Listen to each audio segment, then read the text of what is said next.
Hello all, welcome to the second video on bilinear transformation. We saw about the cross ratio in the last video and we saw how to solve problems which involved infinity in the last video. This video we will see some more problems in bilinear transformation that maps the points z1, z2, z3 to z3, w1, w2, w3 in the w plane. The problem number 1 we will take it as find the bilinear transformation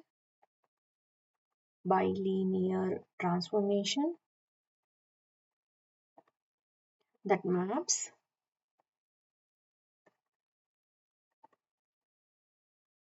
infinity I 0 of the z plane onto 0 I infinity of the w plane. So the first problem which we saw in the last video was one in w being infinity and one in z being infinity. We also saw about the componento and dividendo rule over there.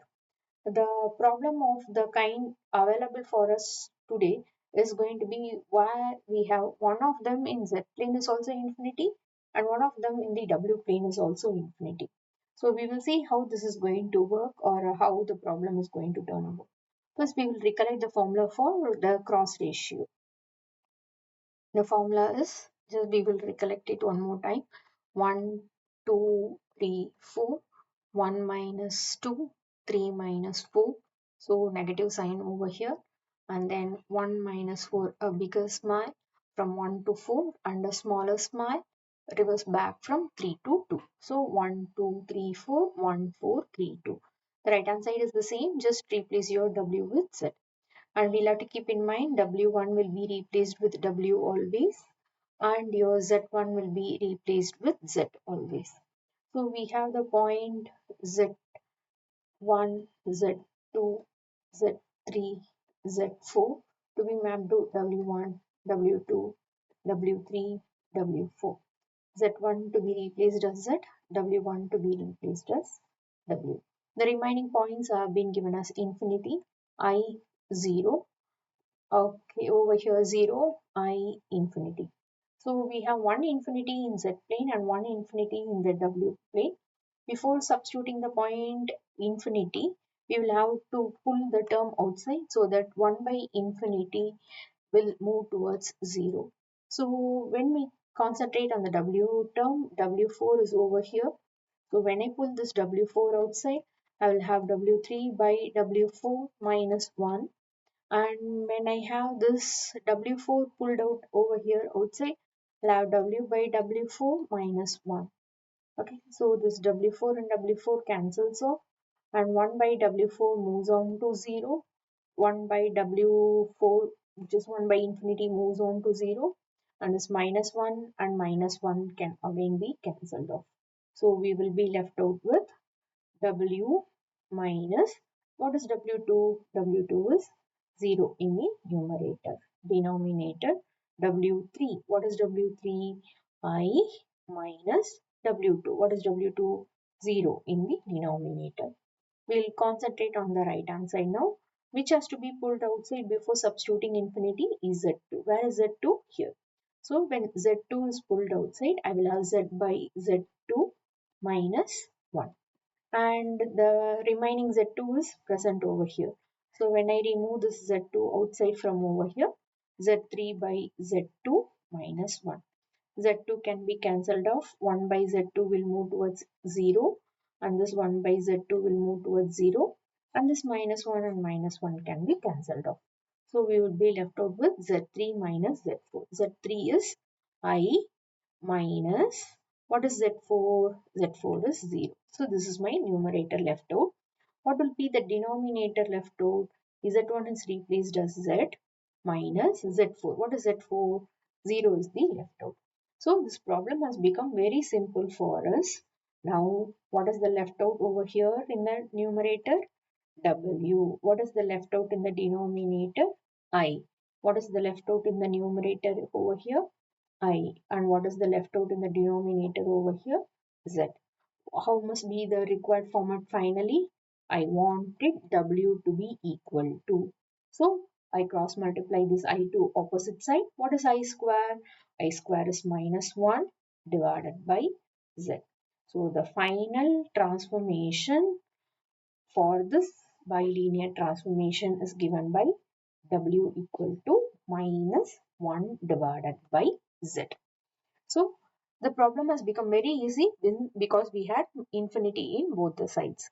So we will have one problem where we have none of them to be infinity, where we really have to work on that. So we will have the second problem to find the bilinear transformation that maps the point. So even if they are given you z1, z2, z3, you just write them in order as say z1 equal to minus I, z2 is equal to 0, z3 equal to I on to the w plane of the with the points w1 equal to minus 1, w2 equal to I and w3 equal to 1 respectively. Okay, so we know that w1, w2, w3, w4 is our usual rule. Z1, z2, z3, z4 is our usual rule. w1 to be replaced as w, z1 to be replaced as z. The remaining part can be taken in a cyclic way. So what happens? Z2 you take it as minus I, Z3 you take it as 0, Z4 you take it as I. So minus I, 0, I. So they are in order as in the given position. Respectively, they will have to be shifted for our W. So this becomes minus 1, this becomes I, and this becomes equal to 1. So now we are ready for fixing it in our formula. So we fix the value of W1 to be equal to W and Z1 to be equal to Z. So this gives me W minus W2 is minus of minus 1 into W3 is I minus 1 divided by W1 is going to be W minus 1, which is 4, and W3 is I minus of minus will become plus 1. So this is my left hand side. Let us check what is happening on the right hand side. Z minus Z2. So this becomes plus I, and this Z3 0 minus I divided by Z1 replaced as Z. So Z minus I, and this becomes Z3 0 minus of minus will become plus I. So we have the quantity to be equal to W plus 1, I minus 1, W minus 1, I plus 1, Z plus I minus I, Z minus I, 0 plus I. I will have to finally simplify this and bring it to the form W is equal to a function of Z. Okay, so we will try to solve it one after the other. So we will copy paste this to the next slide. We will try simplifying the left hand side first.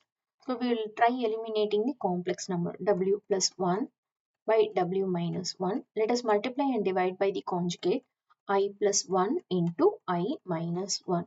So what will happen to the numerator is we will have I minus 1 the whole square.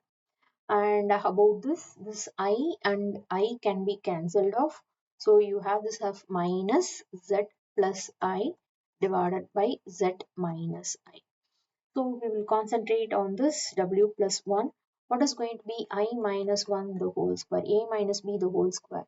A square plus b square minus 2ab. So this is going to be I square, which is minus 1, and this is going to be plus 1 minus 2I. Minus 1 plus 1 cancels off, leaving you with minus 2I. Minus 2I. This is going to be my denominator, which leaves me with I plus 1 into I minus 1. So this is a plus b into a minus b. So it is a square. A square is I square minus b square. So it is going to be minus 1.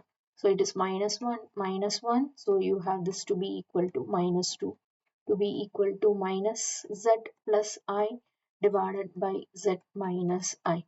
So now this minus 2 and this minus 2 cancels off. Just this I is left out.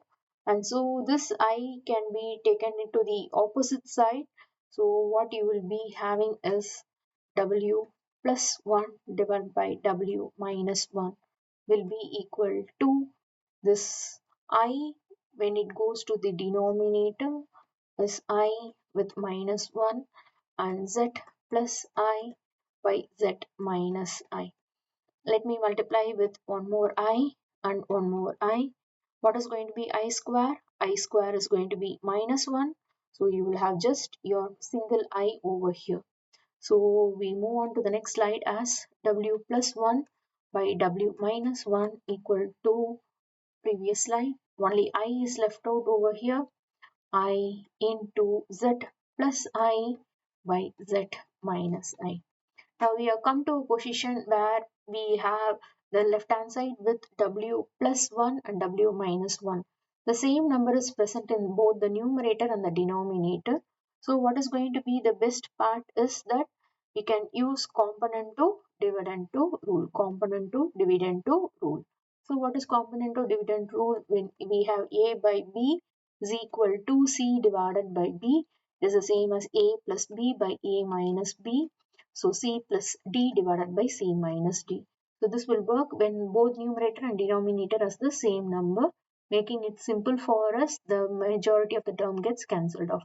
W plus 1 plus W minus 1 divided by W plus 1 minus W minus of minus makes it as plus 1. So the same rule applies over here. You can write this as ZI plus I square. What is I square? I square is minus 1 divided by Z minus I. So it is C plus D. ZI minus 1 plus Z minus I divided by ZI minus 1 minus Z minus of minus plus I. So now over here plus 1 minus 1 goes off, plus W minus W goes off, W and W makes it as 2W divided by 1 and 1 makes it as 2. So this we have to be careful about it. So the real part is going to be equal to, what is going to be our real part? Z plus 1 plus I times of Z minus 1. So this is going to be my numerator. Again, considering the denominator, I have taking a minus sign outside. Z plus 1 plus I times of Z going to be plus 1. So now this 2 and 2 can be cancelled off. So I have W entirely left out to my left hand side. So that completes majority of my task. So when I take this term common outside, so this is Zi. So I have it as, so this Z minus 1, Z minus 1 and I you have Z minus 1. Z minus 1, Z minus 1 is a common factor. So when I pull this outside, this is going to be having 1 in front, 1 times of Z minus of minus 1 will be equal to minus 1 over here. So this can be combined into the second factor 1 plus I. In a similar fashion, when the Z plus 1 is taken outside, what will be happening is you will have this minus 1 to be present over here, which can be clubbed into the second term as minus 1 plus I. So we have the final answer over here to be equal to Z minus 1 into 1 plus I by Z plus 1 into minus 1 plus I. One more step further which can be simplified over here is that this complex number in the denominator can be eliminated in a way that W is equal to Z minus 1 divided by Z plus 1, and what we have over here is minus 1 plus I minus 1 plus I multiplied by the conjugate minus 1 minus I. So already what you have in the numerator is 1 plus I. So it is 1 plus I into minus 1 minus I. So z minus 1 by z plus 1, a plus b into a minus b, a square minus I square, a square minus b square. So that makes it as minus 1 the whole square. 1 minus I square is going to be minus 1. So that makes it as 1 plus 1. In the numerator, what we will have is going to be 1 into minus 1 is going to be minus 1. 1 into minus I,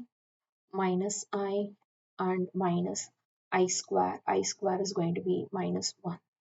So this minus 1 and plus 1 cancels off, leaving you with z minus 1, z plus 1, and this makes it as minus 2y, and this makes it as 2. 2 can be cancelled off.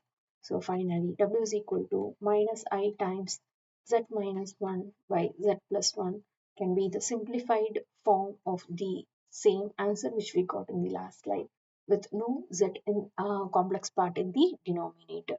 So this completes the part on bilinear transformation. Thank you.